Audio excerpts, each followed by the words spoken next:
Welcome to the Healing Pod. I'm Megan, a licensed clinical psychologist.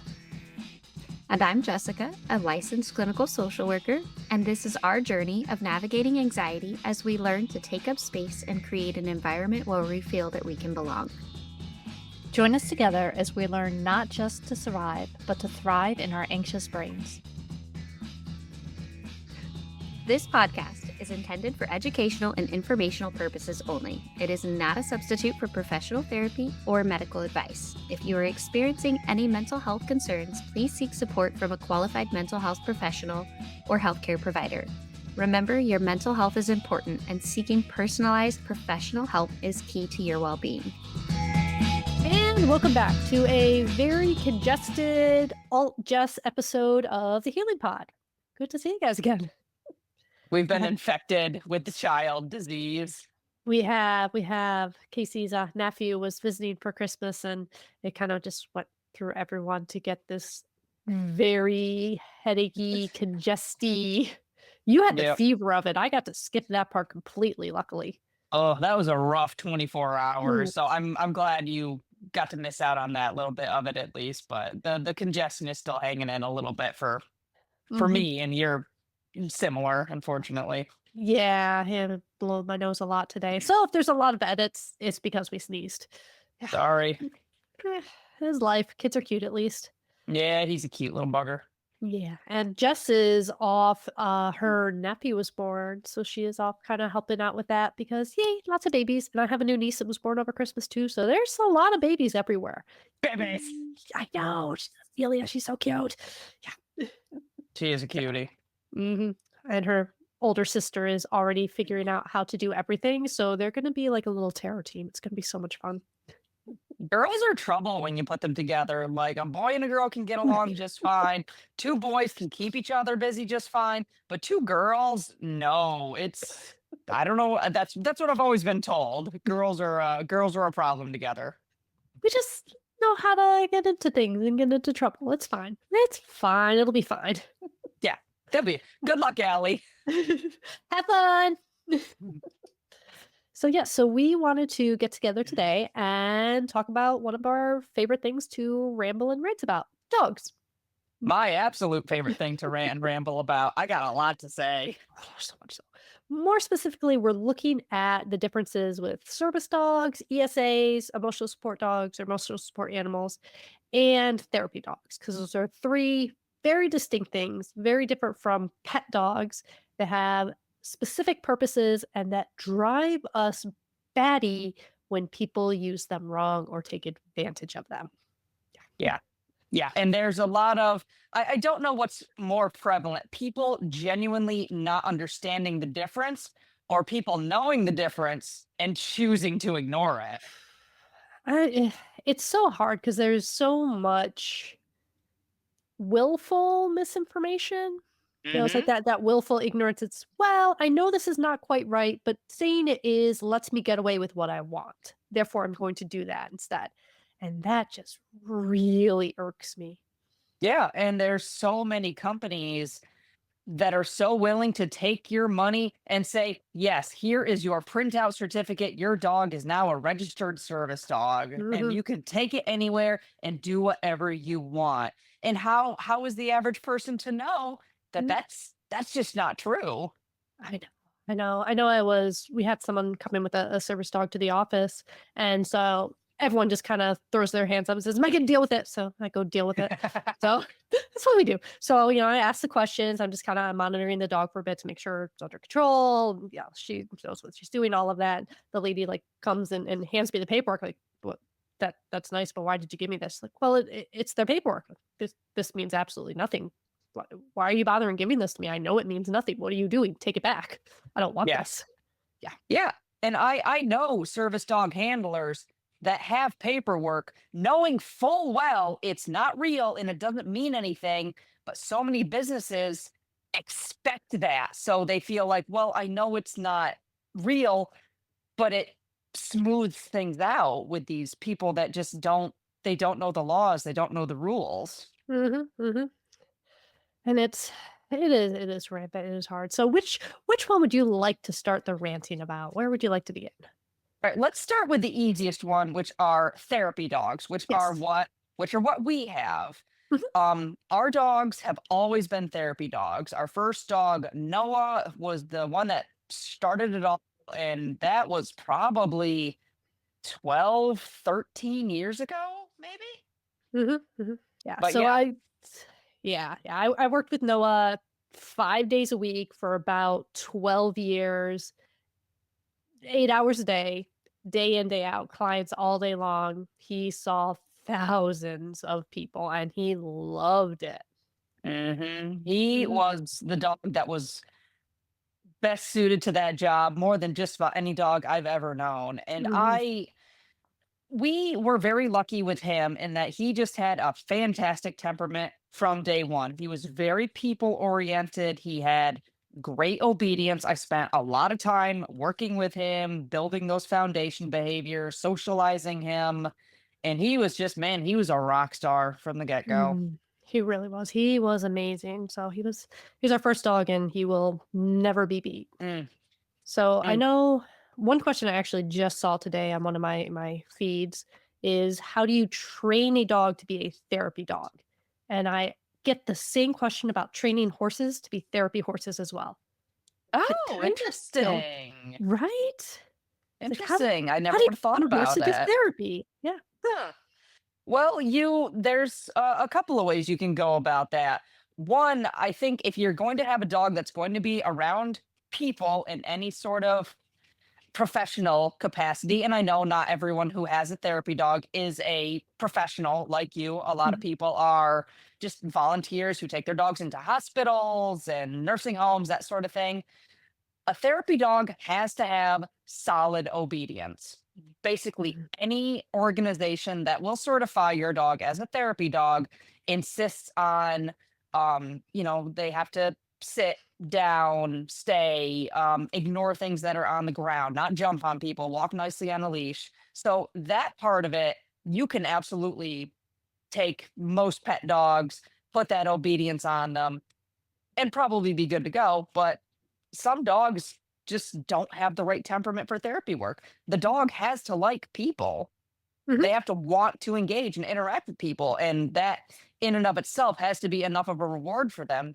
The dog can't be doing it to earn food rewards. The dog has to find the work itself innately rewarding enough to do it. Mhm. So our middle dog, so Trigger would he came to work with me with Noah, and with Noah, Trigger did pretty good as a therapy dog because he would have Noah, who was very, very personal and wanted to be with people all the time as that buffer, and Trigger was more he's the one I can use to kind of work with and teach about anxiety and teach about boundaries and things like that. When we retired Noah, when we lost Noah, Trigger on his own could do the work, but he never loved it like Noah did. He was fine with people, he liked people, he was good for me to kind of monitor him and use that to read what was going in the room, but he would always take longer to warm up to people. He wasn't like, "Oh, there's a new person here. I wanna work. I wanna see them." It's like, okay, there's a person here. What do you want me to do?" Yeah, putting Trigger in therapy work, I don't want to say it was putting a square peg in a round hole because that makes him sound like he was completely unfit for the work. He wasn't. He wasn't a natural. Mhm, Just like every person is not going to be happy to meet every stranger that they come across. Belgian shepherds are a more aloof, reserved breed, and that's what he is. So mhm. he is now my grooming salon buddy, and he loves it. In contrast, we have our new little guy, Kirby, who just turned 2 today on the day that we are recording this, so he is 2 years old now, and he is so happy. So when I open a door for to bring one of my clients back, he does a big puppy stretch, so he does his nice little downward dog stretch, and then he's all excited and greets them, and he wants to lead the parade back in the room, and then he has to sit down and let the client enter the room first, and depending on the client, for some of them, once I let him go, he will figure out where they're trying to sit and will rush and jump to the seat where they're trying to sit and sit there first. They have to pet him and get him down. God, he's so shameless. So much so. He knows he's adorable. He knows everyone loves him. And his goal in life is to have everyone be his friend. And that is really, really useful for a therapy dog because you want that. outgoing, engaged, sociable. Hi, you're a person and I'm interested in Yeah. Yeah, and you have always said from the get-go, Kirby responds in a very positive way to this sounds terrible, but when people are having a hard time, if they start crying, you. he just kind of instinctively goes up to them and licks their face and seeks attention, seeks pettings. And that's not something we ever taught him. That's No, just a that's just go-to him. response of his. I do warn clients when I'm introducing them to Kirby and to how he works. He has an innate ability to lick directly up your nose when you are crying. He just Hmm. knows exactly how to get his tongue right up your nose and to be your personal tissue, and he is very happy to do that job. He's a gross boy. Boys are gross. They really are. What is with you boys? I mean, honestly. But it helps because if Yes. somebody is not in on it, I can work with that. If somebody wants that distraction, wants that attention, he is all there. I had one person come in and they were just having panic attack meltdown and they couldn't figure, and Kirby was trying so hard to engage with them and he couldn't, so he kept coming back to me and engaging with me afterwards because they just weren't really there.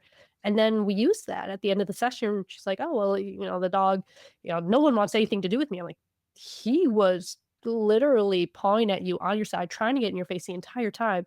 You just weren't here to notice it." There's this dog is very clearly reflecting what everyone else is. You have so much help and support right here for you, but you have to let them in. Yes. And that is a perfect example of what a therapy dog is supposed to do. They are not trained to do a specific thing. They are there to be a comfort to whoever they Mhm. are working with. And I think most therapy dogs don't see clients every day like Kirby does with you, but that just shows what a great facilitator he can be. So good. Mhm.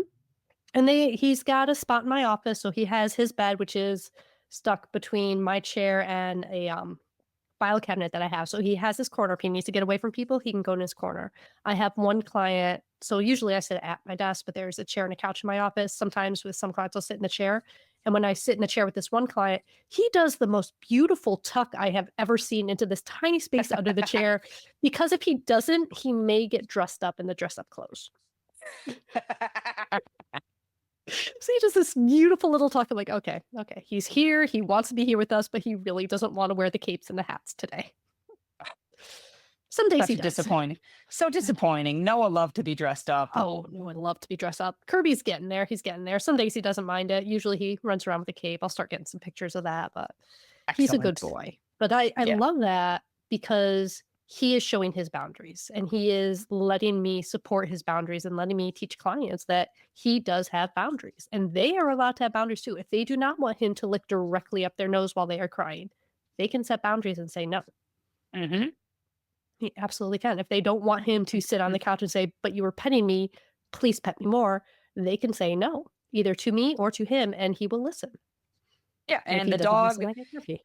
and I think in situations like that, it's helpful because Kirby's feelings aren't going to be hurt when you say, no, get down, give me a minute, I need space. And that can be an easy way for people to practice those behaviors Mhm. with really no consequence. Kirby's not going to be offended or No, upset if you tell him no. He's just saying, no. oh, okay, never mind. I'll go take a nap over here. It's fine. I mean, this dog, he does not have opinion, he does not express. Every single thought in his head Yes. comes out of his little mouth. So if he Yes. wants to comfort a person and I am telling him, "No," they said, "No, you are staying with me," he will let me know that he does not like the fact I just put him on his place and he would like me to let him off his place. Hmm. And then he calms down and then he goes to sleep. And then the clients calm down. And then at the end of the session, they want to say goodbye to him and he jumps up and he loves them again. He wants to be there. Yes. There is no, and I love that about animals. There's no story that they tell themselves. There's no grudge that they hold. There's no, "You did this, so I'm gonna do this back to you." Only cats do that. Dogs don't do that. "I'm gonna It's do true. this back to you to get back at you for upsetting me." They are just ready to be loved again. They are ready to accept Yep. whatever you can give them. And I love that. Hmm. Yeah, And that's what I do. absolutely. Yeah, therapy dogs are I of the three that we talked about, therapy dogs are the most I guess, approachable for the average person Oh to yeah. take their pet dog and make it a therapy dog. Mhm. Therapy dogs largely exist for other people, whereas an Yes. emotional support animal exists for the person, for Hmm. their owner or their guardian or whatever term you prefer. Therapy dogs are Yes. there to comfort other people. Emotional support animals are there to comfort you. Yeah, and I think that that is a beautiful difference between the two. So therapy dogs, whether it's working with therapy like I do, or whether it is going through Therapy Dog International, or get the other acronyms, there's a lot of ones with A's in them, where you're Yeah. going into a hospital, into a nursing home, into a school. Their job is to be friends, to Hmm. love people, to comfort people, to let their handlers read their body language and figure out what's going on in the room and say, "Oh, you see how he can't settle at all? Guess what you're feeling? Guess Hmm. what's going on that he's feeding off of?" Because man, are they good at feeding off of that energy. So you want Hmm. that other orientation for a therapy dog. Let me greet this person. Let me see what's going on. Let me, they're doing something. Let me respond to that thing they're doing. Emotional support animals, emotional support dogs are about you. What are you feeling? How do I respond to you? How do I support you? And those are, like you said, they're individual dogs. They have some protections for disabilities under the HUD, under the housing rights, and that's it. Yes. ESAs do require a letter from a doctor.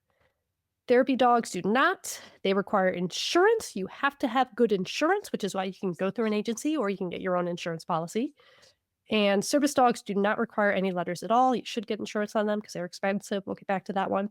But ESAs require a letter to verify that there is a diagnosis, there is a disability that is causing an impact in your daily life, and you require this dog in your living environment to support you, And I should point out, we are speaking for the United States. I know that laws are specifically New different. York. Yes, Mhm. that because that's where we are. I know. I believe I should have double checked this. I believe Canada does have proper legal government certification.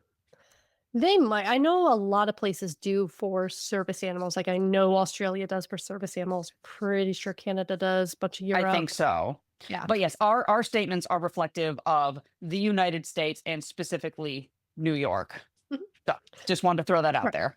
So for ESAs, I for my clients, I am comfortable if I am in a continuous relationship with them to write a letter saying that as part of our therapeutic process, I am recommending an emotional support animal to support them in their daily life. What this does is give them housing rights in specific situations. It used to also give some transportation rights. At the moment, it really only does on buses. That's because everyone forgot to nix Mhm. buses because no one actually rides a bus anymore.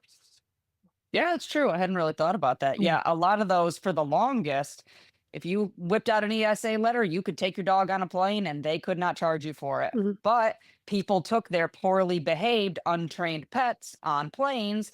People got bit, people got hurt, and now airlines are not willing to deal with the liability mhm. anymore. And an ESA, it's emotional support animal. It does not actually have a limit as to what that animal is, other than it's theoretically an animal that can reside within a domestic situation, within a house. Yes. So that's where you got the, I think it was the peacock on the plane that caused a lot of Oh, I problems, the famous remember peacock. that. Yes, Yes. because that's, have you ever trained a peacock? We have chickens, and a Hmm. peacock is closer to a guinea fowl than a chicken, I would say.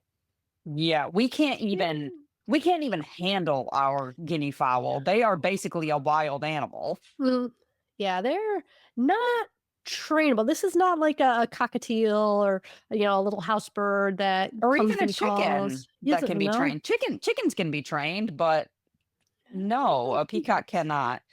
Yeah, Yeah. the biggest stumbling point I see for people who want to, and there may not be any ill intent in this. People who think my emotional support animal needs to be with me at all times wherever I go, they say, well, they give me comfort. A Mhm, service dog is task trained mhm, to mitigate a disability. The service dog is trained to do a specific thing mhm, in reaction to you. Giving comfort is not a task. That is a feeling that you get mhm, when you are around your animal. And that is a lovely, wonderful thing. I am a big believer and promoter of emotional support animals and what they mhm. can do for you. They are not a No, service dog, and they they are do not not. have any public access rights. They do not. So as soon as you ask, so with service dogs, when someone comes in with a service dog, if you're a place of business, you ask, is this a service animal? What task are they able to perform? It's like, what task are they trained to That's it. perform? That's all you ask. That is all it is. The answer to those questions give you enough information of, okay, that, and you pay attention to the dog's behaviors. But when you go Mhm, and you ask those questions and someone says, yes, this is my emotional support animal, that's not a task. You cannot bring that animal in here. Well, they give mhm, me emotional support. That is not a task. A task is a thing you do to mitigate a disability. It mhm. is not, they make me happy. They make me comfortable. Yeah. Yes. When I start to have a panic attack, the dog jumps up and licks my face. The Yes. dog sits on my feet. The dog Mhm. does a specific Mhm. trained patterned behavior. Yes. Not I feel better when the dog is around. And believe me, I feel better when I am around my dogs. That doesn't mean I can take them to the grocery store. No, nor should you, because our dogs are therapy dogs. They're other oriented. Our therapy dogs that are other oriented would want to make friends with everyone. Mhm. And that is disruptive. That is invading other people. That is going to be a problem. And our dogs have, yeah, they've both gone through community, oh gosh, I'm blanking on the word. What was that class? Obedience, Yeah, community. yeah, like, because it's an obedience class out in the community. Yes. But so our dogs have, they don't have community access rights, but they have gone through the training to be appropriate in community settings because Like that's a a tractor supply, right. places where dogs are allowed. Learn a The public purpose. park, Yeah, places where dogs are allowed. yeah. But with an ESA, with an ESA letter, you are only given rights to have your dog in your housing, and this can include dorms. A lot of colleges will have very specific dormitories they use for it and very specific requirements they have for it, and it includes housing, rental housing, but not all rental housing in New York. If you own, I think it's actually for most of the US, if you have a facility with 4, I believe it is, 4 or less units, you do not have to follow these rules and you do not have to allow ESAs. Interesting. I didn't know Yeah. that. So, like, if It you makes have, sense. it does. If you have a single home that you live in another state and you're renting out that home, you do not have to allow an ESA. You always have to allow a service dog, but you do not have to allow an ESA unless you're like an entire apartment complex. Mhm. And these rules are not set in stone. If your dog is barking Mhm. 24/7, if they are lunging at other people who live in the Mhm. building, if they are disruptive, Mhm. the ESA letter is not going to protect you. And that's also true of It does service not. dogs. If your actual genuine service dog starts having a meltdown in the middle of Target, Target can ask you to leave. And they should, because that is a dangerous situation for you. Your dog is not providing its service. It is not tracking your disability. And it's a Mhm. dangerous situation for your dog and for the others around you. Yeah. A And distressed animal is not in a good spot. yeah, and dogs are animals. Mhm, Service dogs are still animals. They have bad days. They are not robots. They are allowed to make an occasional yeah, mistake, but if that mistake is instead of jumping on you to alert you to your blood pressure going up, they bite the foot of the person that walks by, you got to yes. go. You have to leave. Yes, and, like, if your dog barks, okay, can you get it back under control? If your dog Yeah. barks incessantly and you cannot get it back under control, that's not allowed. Like, one of the Yeah. things I watch for if someone brings in a service dog is how are they behaving before we bring them back there? How is the dog? Is the dog responsive to them? Is the dog attending to them? Is the dog under control? If the dog is not under control, if the dog is urinating, defecating, if the dog is chewing, lunging, incessant noise. If the dog is just not Mhm, paying attention to the owner and off smelling everyone else, like our therapy dogs would be doing, I don't have to let them mhm. in. It's Yeah, not appropriate. yeah. Yeah. And I understand that a lot of stores, a lot of retailers, they don't want the headache. They don't want to deal with the negative attention because the general public does not understand what the rules and regulations Mhm. are for service dogs versus ESAs, and they don't want the bad press. They're not willing to fight with people over it. Mhm. Yep. So a service dog is protected under the ADA, the American with Disability Act here in the US. And like I said, the ESA is only protected under I'm forgetting the rules or the letters that go along with it, but it's just the HUD, it's the housing rule. So it's Mhm. still disability and it's still under that umbrella, but it is not the ADA public access protection. And they are very specific with that. Yes. Yep. And for the longest time, people thought service dogs were guide dogs for the blind. Mhm. And for the longest time, they were. That's all there was. They Yeah. were getting the blind people through their day-to-day life. But service dogs can do so Oh, much. oh, they These are amazing. I continue to be blown away by the tasks that I see these dogs trained to do. And it can be virtually any breed, any size. There are obviously some tasks that you need a bigger dog, if you're using them for Mhm. mobility or that sort of thing. But I used to have a grooming client whose toy poodle was her migraine alert dog. Mhm. And she was excellent at that. But she told me all the time, people thought because she's a small dog, she can't be a service dog. And that's Right. just not true. No, not at all. And it's fascinating because like Caesar seizure alert dogs and migraine alert dogs. Migraine is a slightly easier one actually. They don't know how seizure alert dogs alert to seizures. They can't tell what they are alerting to yet. Last time, Yeah. which is fascinating to me. They don't know. Sometimes a dog can do it and some dogs can't, but they don't know what the dog is responding to. So things like a diabetic alert dog, it's you can train that one with your scent. Like you can do cheek swabs at different blood levels, at blood sugar levels, and your dog can be trained to, oh, it smells like this. Your blood sugar is going down to this level. I need to mark you. I need to alert you. But they don't know what seizure dogs are alerting to. Yeah. It's just It's they can or they can't. wild. It's so cool. Yeah. There's just something we don't know yet that dogs can tell. It's Yeah. so cool. Yeah. Yeah. There are certain breeds that, because of their temperament, because of their breeding, they tend to make better service dogs.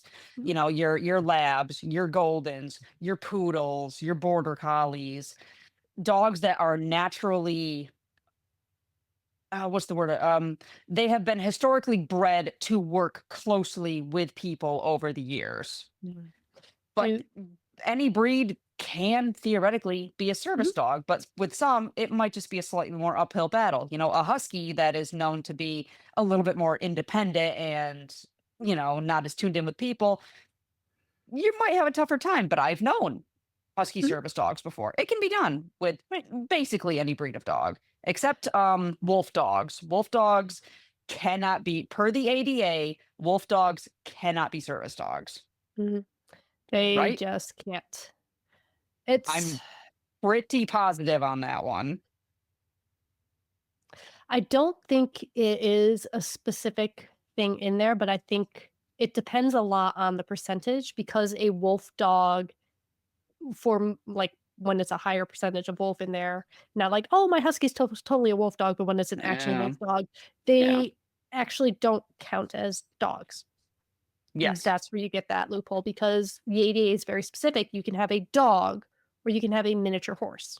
Yeah. You can That's no it. longer have a monkey and you can't have anything that is not one of those 2. So if it's a wolf dog, if it is known to be, okay, this is mostly wolf or this has a lot of wolf in it, therefore it is wolf dog, it is not dog. Yeah. And that's honestly another animal that is just so unbelievably poorly suited to being a service animal. Like I can't. Well, No. and that's a huge thing with service dogs. So service dogs are a good service dog is one of the most beautiful, amazing pieces of medical equipment you have ever seen. The way they work with their handlers and they do these tasks is it's so in sync and it's so on point, and they love their job and they love what they're doing. And so Hmm. if you have a dog that is not a good match, if you have a dog that needs to be washed because it's had bad experiences and it's not on its task and it's not alerting, or if you try to get like a Great Dane and bring it with you on a plane ride when it's uncomfortable, can't have the space to stretch out, doesn't actually fit in the seat or under the seat where it needs to fit. What are you doing? You're taking this thing that you've put so much time and effort and energy into training as you should, and Hmm. you're putting it in a situation where it can't work Yeah, and and it's hurting.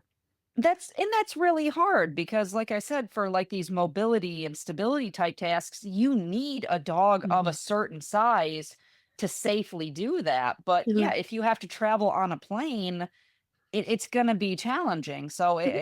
in so many ways, it feels like people who need service dogs just can't win. It's so They can. hard. It is because And a lot of it is that accessibility. yeah, yeah, the world is not unfortunately set up for a large service dog or a miniature horse for No. that matter. And there's a lot of benefits to using a miniature horse instead of a dog. Mhm. Your average, I feel like your average service dog has a 7-year career, maybe Yeah, and if you have a large breed dog where their lifespan is 7, 8 years, you're talking 5. shorter. Yeah. Yeah, Yeah, a if miniature that. horse, 20 years, Yeah, probably absolutely, if not more. considerably longer. Smaller horses live longer, so yeah. Mhm. It's because Satan doesn't want them back. The shorter they are, the closer to hell. Hmm. It's true, look it up. Yeah. Yeah, like, you have to consider that. So, any breed of dog can be a service dog, like you said, and the training of it, you can get a professionally trained, you can get a professionally bred and trained, you can do at-home training. It is Hmm. all legitimate, it is all good. You need to do it though. You need to Yes. put the work in for these animals so that they are bomb proof, so that they can handle these situations. Otherwise, they are useless to you. So like if you get, a diabetic alert dog that's going to tell you, "Hey, your blood sugar's dropping, you're about to pass out or you're about to have an episode," and you Mhm. don't do the training and you take them to the middle of the mall at Christmas time and there's lights and there's music and there's so many people bumping into him and walking around and doing all this and he can't alert to you because he's all over the place and smelling so many different things. What did you just do? You just undid all the work you did for that dog because they weren't ready for that extreme a situation. Right. I feel like the average pet owner misunderstands what socialization is. People get a puppy, they say, "Oh, you have to socialize the puppy." So they take the puppy to Petco and let a bunch of people pet it. That is not socialization. Socialization is taking your dog and letting it walk on grass, on concrete, on carpet, on wood, on loose stones, on sand. It's having it climb on 5 different surfaces. It's letting it smell 10 different things. You have to put these dogs in these environments so that they Mhm. can experience them and continue to want to work in these Yes. environments. It's a very long and in-depth process Mhm. to just one, get the basic obedience down, and two, then train them to do what you need them to do to mitigate your disability. Yeah, and to ignore everyone else. There's a lot of handlers with their service dogs that have specific cues for the dog of get behind me, get away, move away from that person for when, the little kids with their grabby hands like, a puppy, I want to pet, or Hmm. the worst adults with their grabby hands want to pet the dog and think that it's Yes. okay, it's just me, I'm good with animals. Your dog will like, no, the dog is working. Leave it alone. Don't even look at it. Pretend it's not there. Honestly, this is true of pet dogs. I Mhm. don't feel the need for strangers. Not well, I don't feel the need for every stranger on the planet to pet my dogs. Mhm. Like like Trigger doesn't enjoy having strangers pet him, No. and it bothers me if I take him to Petco to pick up some treats and people just walk by and pet him without asking Mhm. me. That's not Mhm. cool. Don't do that. Yeah, sometimes it makes Trigger go, "What just happened?" And then he moves around and then he's anxious. Kirby loves it. Kirby wants everyone to be his friend. He is looking for everyone to be. Trigger doesn't. Trigger wants to sit back and he wants to look at you and he wants to decide whether or not you are safe and whether or not he would like you to pet him. He wants to Yes. give you permission. Kirby has Yes. blanket permission for everyone. Yeah. Yes, but I mean, sometimes we're working on obedience. And if Mhm. someone like calls Kirby over to them when we're telling him no, stay, he gets up and breaks the stay, you have just reinforced a bad behavior. Don't do Mhm. that. But do not ever, ever No. distract a working service dog. Mm-mm. Don't talk to them. Don't call them over to you. Don't pet them. Mm-mm. And honestly, don't bother the handler. They're No. just trying to live their life. They're not there. I mean, I know a lot of service dog handlers are fine with talking about their dog, but honestly, these are just people trying to live their lives. They're just trying to get groceries. They're just trying to Yeah. shop. They're trying to do whatever. Let them be. Yeah. Yeah. You know, admire. I admire from a distance quietly every single service dog I see. And I will always point them out to you and say, Mm. "Oh my god, they're doing such a good job. They're doing their job." Do that. Yeah. Tell everybody Absolutely. about the great dog you saw. I Yeah. do. I do it Mhm. to everybody. But don't bother Absolutely. service dogs while they're working. Don't. And if you so like we mentioned before, the service dog has to be able to have that public access and it has to be behaving appropriately. So if you're seeing someone that is presenting as a service dog and they do not seem to be in service dog mode, they are barking, lunging, urinating, being aggressive, get the help of the people that work at whatever public place you are at. Do not try to handle it yourself because you don't know this dog, you don't know this person. If the dog really is aggressive, do you really want to walk up to that space and get bit by a random dog? Honestly, I it's don't not do that. it, It's not worth it. I know different people have different feelings about this. It's not really your place. It's not, and it's not worth it. If it is something that is causing a problem, go find a manager and say, "Hey, just so you know, I'm seeing this. It's causing a problem. I know you might not want to cause a fuss. If it is a big problem, though, you are legally allowed to. If you want to say that, fine, go for it. And they'll decide whether or not to nod their head and treat you nicely and do something about it or not. It's their place. Let them do it. It's not yours. Yeah. Right. And I believe me, I completely understand the instinct to want to Mhm. say, get your dog out of Walmart. It doesn't need to be there. But you're not going to change anyone's Right. mind. The people who Yeah. feel entitled to bring their pet into Walmart Mhm. aren't going to listen to some No. rando. Odds No. are they're probably not even going to listen to the manager of the store. They're not. And I know, like if it's a Walmart or a Target or a grocery store, you are not supposed to have the service dogs in the carts. Food goes in the cart. We don't want an animal in the cart. Yes. They lick their own butts. We don't want them licking the cart. Hmm. If you see a behave or an animal in the cart, shut up. They sell those little wipes by the door, wipe off the carts. Don't run up to them and say, "Your dog's not allowed in that cart, you have to stop." Go tell a manager, go tell someone if it is upsetting. Please go tell someone that has the authority to do something about it. You don't actually have the authority. You are a person, just like they are. Truly, I get it.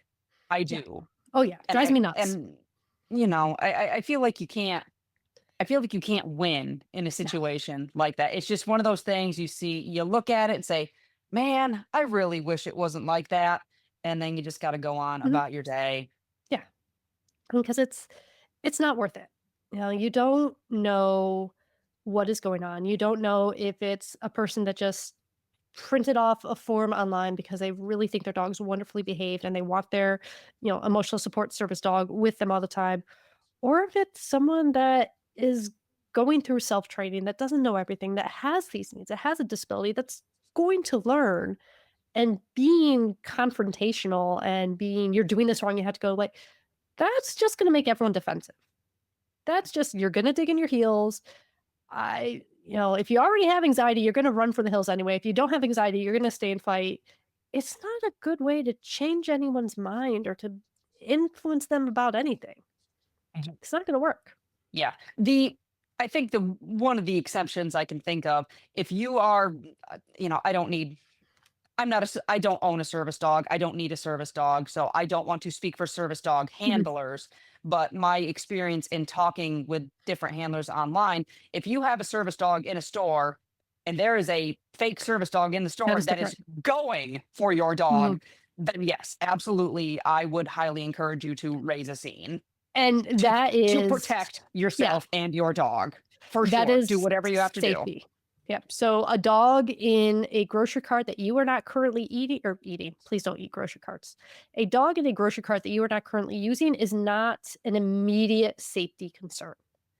A dog lunging at you and trying to bite you, trying to bite your child, trying to bite your service dog, a dog that is disrupting things like that is an immediate safety concern. There have been many, many service dog handlers who have had to wash their dog, had to pull their dog out of working because they've been attacked by another dog.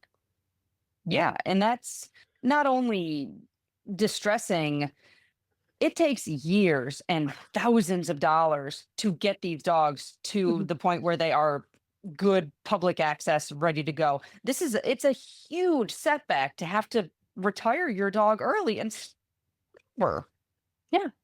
Like this could be, these dogs, like Case was saying, there's so many things they can do. They can do that deep pressure and the sensory stimulation if you're having panic attacks. There's ones that will, you know, pull you out of an area, will take you to safety if you're having PTSD attacks. There's ones that alert for seizures, for blood pressure, for diabetes, for so many different things.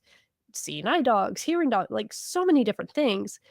If you have to start from scratch, and that's a minimum, if you get a puppy, that's 2 years of groundwork before you can start task work. Hmm. What are you going to do to mitigate your disability for those 2 years? Yeah, and at How that point, you may not be in a position to support a second dog. Mhm, Not everyone has the means to just take on another dog willy-nilly. mhm. It's a big commitment, and you don't want to have to rehome your previous service dog because you can't afford a second animal in training. It's not fair. It's not. The bond that a handler has with a dog they have worked with so much, rehoming them hurts. You're taking away a family member, you're Mhm. taking away medical equipment, you're taking away this bit of everything. Yeah. It's all because you thought it wasn't fair that they had their dog in the store and you wanted your dog in the store because it makes you feel good? No, we don't just do things because they make us feel good. That's not society. Yeah. Yeah. I would like to throw this out there Mhm, in case I do end up sharing this in my assorted dog Facebook mhm, groups. I am coming at this from a place of wanting to help. If I get things wrong, please be nice to me. I'm trying. I'm doing my best. I consider myself to be more educated than the average person. I'm not an expert.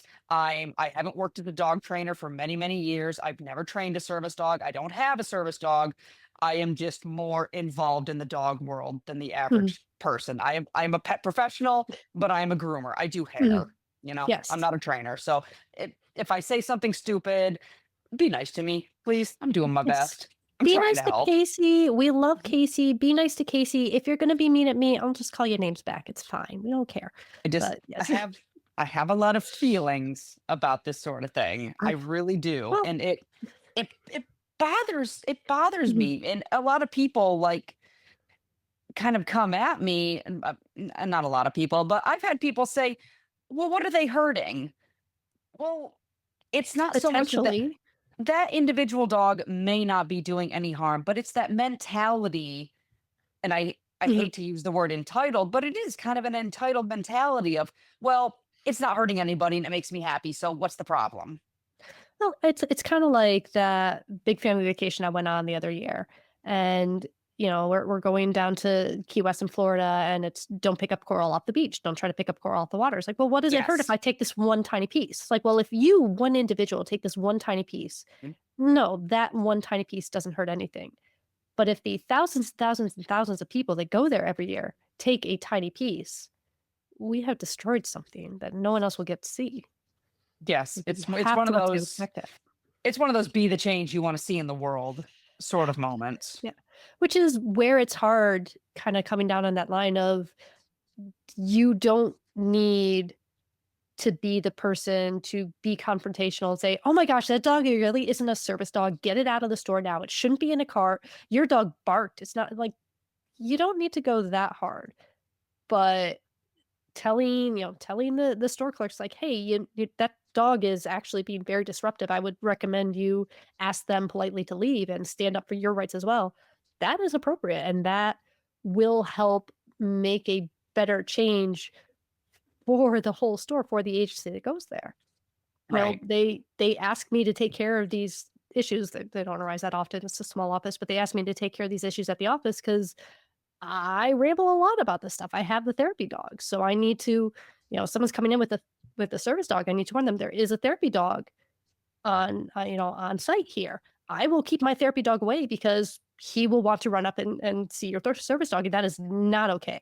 So I will let you know Yes. I will keep my therapy dog away. However, if your service dog is obsessively sniffing after my therapy dog and trying to come and find us and not doing his task, I will ask you to remove your service dog because your service dog is not under your control and will just be a distraction to you during the session. And that's not okay. That's not appropriate. Yeah. And not every place feels comfortable or knowledgeable enough to say that. Mhm.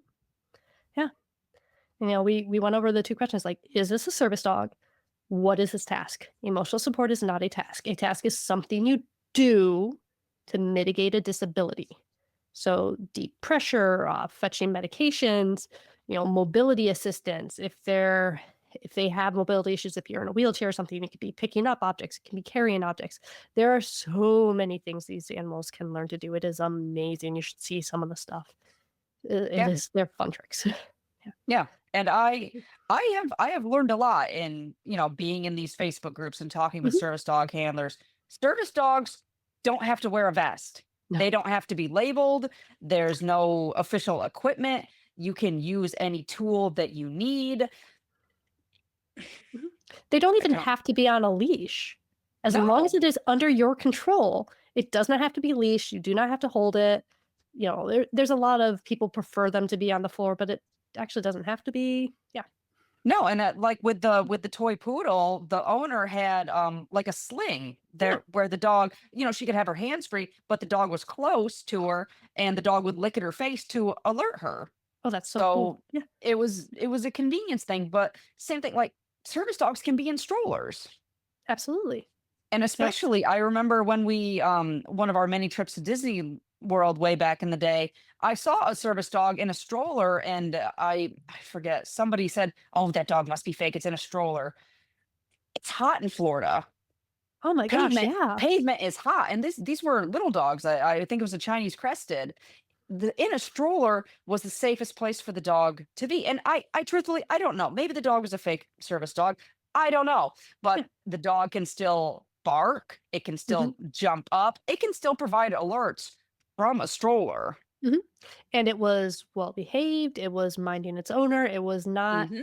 acting in any way that outwardly said this is not a service dog. And we have gone into a pet friendly space and saw service dogs that were not in control. And this was someone that very clearly was visually impaired and needed a service dog.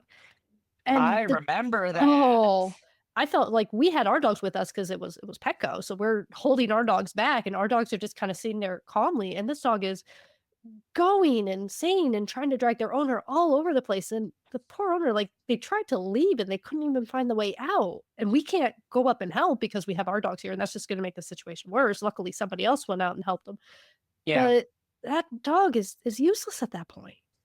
Yeah.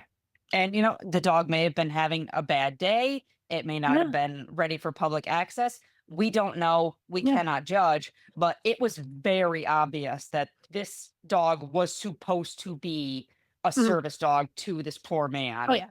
It was labeled, it was decked out, and I you just felt so bad because this person clearly needed the support that a well-trained service dog would have been perfect in providing. And instead, there was this reactive, uncertain dog that couldn't lead him to an exit, couldn't keep him with his partner, his wife there, like, couldn't do what it needed to do to help the man function. And that is the danger if your dog gets attacked by another dog, gets washed, if your dog has a bad day like, that is the danger that you are doing when you don't think it's a problem, you bring your pet into a not pet area where other service dogs may be. Hmm. This is what you Exactly. can cause. Yeah. Yeah. Yeah. Yeah, this is also why you don't let your dog just run up to random dogs, service dog or not. I am, Mm-mm, again, big believer. Dogs don't need to say hi to other dogs every single time you pass by. mm-mm, Ask for permission. If the dog is a service dog, keep your dog away from it because you don't know. I would mhm. trust my dogs about as much as I would trust any animal, but you never know. Dogs are animals. So They are. keep your keep your keep your kids away from service dogs, keep your dogs away from service dogs, keep yourself Mhm. away from service dogs. Admire from a distance. If you're really interested, join groups, start talking to people, ask to help out, learn to train them, do Get something him get useful. involved. Be a puppy Yeah. raiser. Oh, please be a puppy raiser. They need to go through temperament training, all of that, socialization, all that exposure we talked about. There are some really good, fun puppy years you have to do before you do the hard therapy training work or the hard Hmm. service dog training work. Yeah, those are fun Yeah. dogs. Yeah. Huh, anything What have we else you want to forgotten? add? Yeah, I think we covered Mm. all that I can think of. Oh, I'm sure that there's something I'll think of as soon as we decide to call it quits. I feel like this has been kind of a rambly, meandering sort of thing, but that's Welcome to my about where the podcast. energy is at for tonight. Yep, yep. So if I can breathe, I'm doing good. So there's a lot of congestion here. So we will wrap it up. Thank you so much for being my pinch hitter, Casey. I love you dearly. You're wonderful. I love talking with you anyway. So these are always fun. Like we said earlier, don't be mad at Casey. She's just helping me. If you want to be mad at me, go for it. I'm Yell at me, trying. but she I does good. take I take constructive criticism well. If I am Yes. wrong, please tell me. I will correct in the Ooh, future because I have been wrong before. If if I'm we are wrong now, really, tell yep. me. And if we are Especially really about wrong, yeah, especially about the wolf dog thing. yeah, I feel like I read that somewhere, but if I'm wrong, tell mhm, me. yeah, sure. I like to And learn. yeah, we'd love to learn. And if we're really wrong and you really want to correct us in a long winded format, drop a line. We'll bring you on the show and you can correct us. That's fine. Why not? Absolutely. We Yeah. would enjoy So, that. yeah, I like talking to people and to get to pick more people's brains about service dogs. That'd be fun. Love it. Hmm. But thank you all for coming. Thank you all for listening to us. If you found us once online, you can find us again. We are on Spotify, Apple Podcasts, anywhere you can find your usual podcasts. We are on YouTube if you want to see the slightly less edited version with our lovely faces and our messy backgrounds here. Casey has a cleaner background today. We do have lots of social media that Jess is running. She's still recovering her roof and everything from the hurricane that Mm. hit this summer and welcoming the new nephew and helping his mom with everything. So she's a little busy right now, but she runs our TikTok and our Facebook, and we are everywhere if you want to find us. We're happy to talk back. Like I said, if you want to correct us, please correct us. We will either read your corrections out loud and apologize profusely. We will argue back with you if we think you're just being a butthead, because that's allowed. Or you can come on the show and you can just talk with us about it. That's always allowed too. Hmm. So, Absolutely. mhm. Would you believe So that hurricane was the fall, not the summer? oh That my was gosh, October. I don't even know what day it is. It's Mm. 2025. How weird is that? I know. I don't care for it one bit. Mm, it's sus. It's a very sus new year. We'll see how it goes. Still on probation. But Mm. thank Before you we leave, all. before we leave, I Mhm. would like to preemptively wish us a happy 19th anniversary as of tomorrow. Yay! It's our 19th anniversary. We've been married forever. I love it. A long time. I just want to throw that out It's fun. there. I love it. Thank you. Happy anniversary, my love. Happy anniversary. Yay. So thank you all for coming on this pre-anniversary one, and I hope you have a great time. We will talk to you soon. Bye, guys.